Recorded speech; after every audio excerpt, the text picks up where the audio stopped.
يابا شلونكم؟ هنا راح نجيب أجنحة مال دجاج، هذا هو شكلها، بس أنا راح أقصها بالنص بالضبط بالمفصل حتى يصيرون عندي قطعتين بهالشكل هذا. راح نشيل أول كمية نشيلها نخليها بالصينية، وراح نشيل ثاني كمية هم نخليها بالصينية. هسه نشيل الكمية الأولى نخليها فوق الكمية الثانية. هاش دالة وصاني يابا كلهم حطهم بصينية واحدة وفي مال لا من البداية. خلي فوقها مطن ملح ونوزعها كلش زين، وخلي فوقها رشة زينة فلفل أسود. بيدنا راح نقلبهم كلش زين حتى يتوزعون هاي البهارات مالتنا، ونشيلهم ونخليهم هالشكل هذا بالثلاجة مفتوحين تقريبا ساعة إلى ساعتين، وإذا ليلة كاملة بعد أفضل.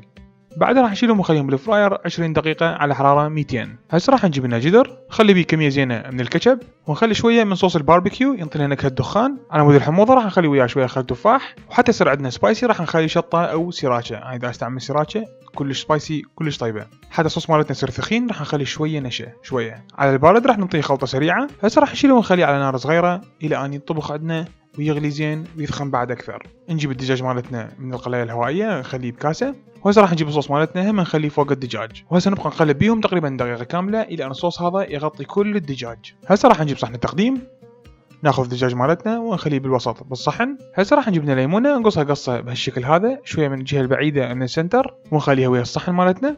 على مود اللون الأخضر راح نجيب لنا شوية معدنوس نثرمه شوية هواية ناعم، ونخلي رشة خفيفة فوق الدجاج مالتنا. بسم الله، وأخيرا صار وقت نجربها. ناخذ لنا جنحاية 1 2 3. يبا شنو هذا؟